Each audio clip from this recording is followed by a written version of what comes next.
નમસ્કાર બાળ મિત્રો, આજે આપણે એક સરસ મજાની વાર્તા સાંભળવાની છે.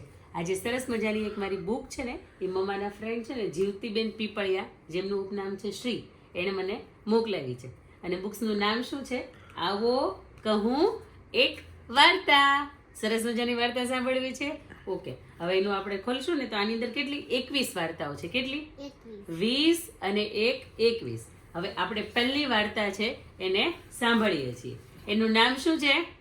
આવો કહું એક વાર્તા. આવો કહું એક વાર્તા. અરે વાહ, હવે સાંભળજો. એક સરસ મજાનું ગામ હતું. એનું નામ હતું માધવપુર. અને ગામની અંદર રામુ નામનો એક છોકરો રહેતો હતો.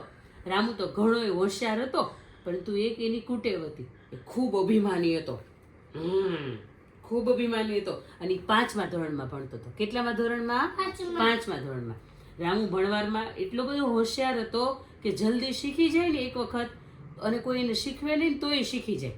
અને એક વખત તો ભણતા ભણતા સોહેમે કહ્યું કે રામુ પ્લીઝ મને ગણિતમાં તું મદદ કરીશ. એના ફ્રેન્ડ્સે એવું કીધું કે મને તું ગણિતમાં મદદ કરીશ.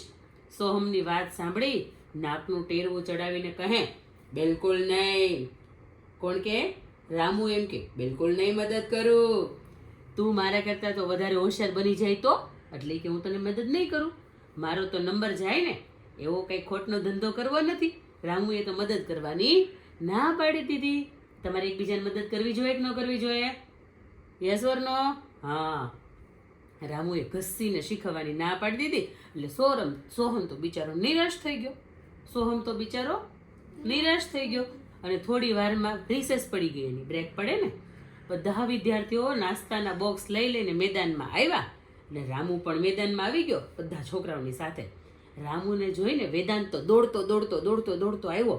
અને એણે એવું કહ્યું, રામુ તારો નિબંધ વાંચવા માટે આપીશ? રામુ પાસેથી કોઈ માગે તો રામુ એને હેલ્પ કરે? રામુ નથી કરતો. રામુ કે, બિલકુલ નહીં. શું કે રામુ? બિલકુલ નહીં. મારા કામની નકલ કરીને તારે વધુ માર્ક્સ મેળવવા છે એવું? હું તને આપીશ નહીં. અને વેદાંતને તો બહુ દુઃખ થયું, પણ એ ત્યાંથી જતો રહ્યો. એને સોહમને પણ કામ કરવાની ના પાડી દીધી, અને વેદાંતને પણ મદદ કરવાની ના પાડી દીધી. અભિમાની રામુને મારા જેવું કોઈ નહીં એવો વહેમ હતો. એ તો એવું કે મારા જેવું કોઈ નહીં. એવું હોય ખરું? ન હોય. એથી મિત્રો છે ને, એના બધા ફ્રેન્ડ સર્કલ હોય ને ઘટવા લાગ્યા. એના બધા ફ્રેન્ડ્સ કોઈ બને નહીં. અભિમાની અને સ્વાર્થીને કોણ મિત્ર બનાવે? જેને એવું કરે તેનું કોઈ એના કોઈ ફ્રેન્ડ્સ બને? ન બને.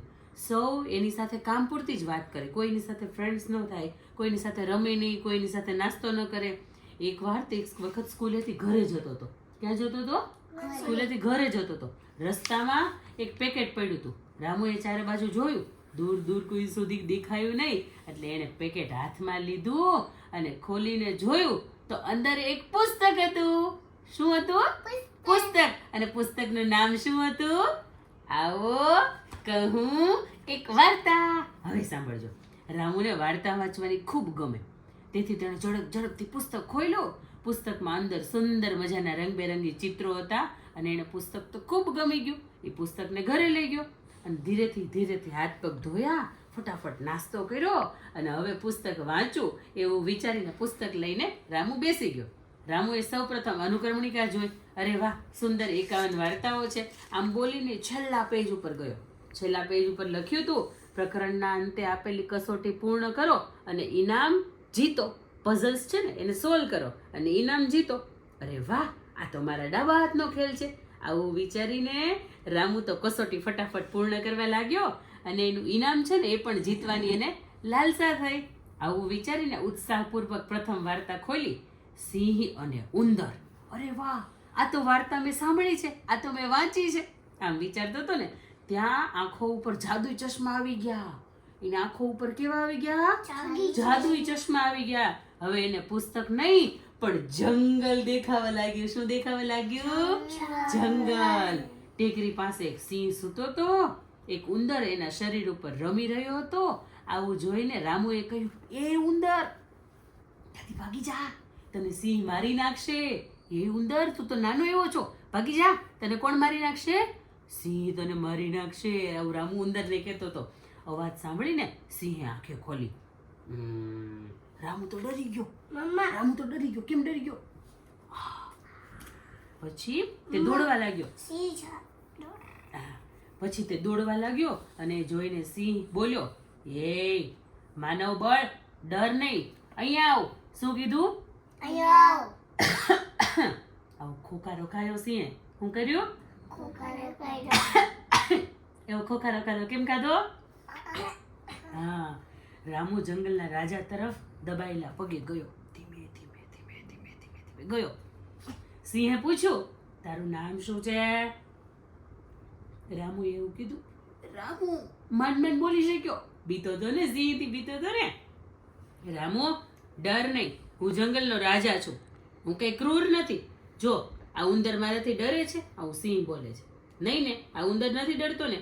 હું અને ઉંદર અમે બહુ સારા એવા મિત્રો છીએ, કારણ કે મેં એની ઉપર દયા કરી હતી અને એના તકલીફના સમયમાં મેં એની સાથે મદદ કરી હતી. સમજો? તું પણ તારા મિત્રોને મદદ કરતો હશે ને? રામુ એના મિત્રને મદદ કરતો હતો. રામુ એના મિત્રને મદદ કરતો હતો. એને સોહમને મદદ કરી, વેદાંતને મદદ કરી. નતો કરતો ને?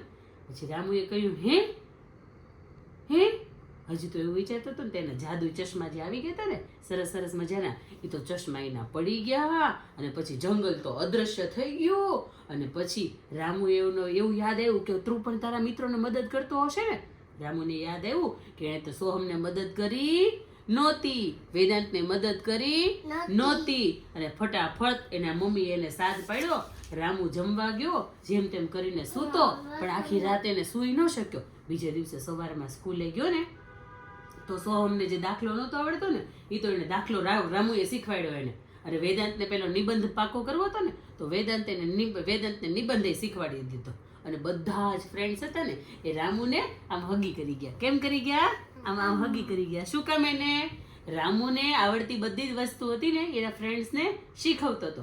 રામુના સ્વભાવમાં આવેલા પરિવર્તનથી બધા જ બાળકો ખુશ થઈ ગયા. હવે એ શાંતિથી અને વિનયથી વાત કરતો હતો. હવે એનું અભિમાન હતું ને, એ ઓગળી ગયું. રામુ શું કહેતો હતો? મારા જેવું કોઈ નહીં. આ બધું જ એને ભૂલાઈ ગયું. અને બધા જ મિત્રો એની સાથે રમવા લાગ્યા અને સરસ રીતે બધા નાસ્તો કરે અને રામુ પણ ખુશ થઈ ગયો. કાયમી એકલો ફરતો રામુ વિચાર્યો કે આવો કહું એક વાર્તા. પુસ્તક તો ખરેખર જાદુઈ છે. તેની બીજી વાર્તા વાંચવાની ખૂબ એને આતુરતા હતી. શાળા પૂરી થઈ અને સૌ ઘરે ગયા. રામુ પણ ઘરે ગયો, હાથ પગ ધોયા અને ફટાફટ પુસ્તક હાથમાં લીધું. અને એ પુસ્તકના છેલ્લા ઉપર ગયો ને, તો ત્યાં કોઈ કસોટી નહોતી. લે, આમાંથી તો કસોટી ગાયબ થઈ ગઈ. આમ વિચારીને બીજી વાર્તા વાંચવા લાગ્યો. એનું શીર્ષક હતું હરણ અને કાગડો. મિત્રોની આપણે મદદ કરવી જોઈએ, આપણે નાના ભાઈ બહેનની આપણે મદદ કરવી જોઈએ. અને બીજી વાર્તા હરણ અને કાગડો આપણે કાલે સાંભળીશું. આ પુસ્તકનું નામ શું છે?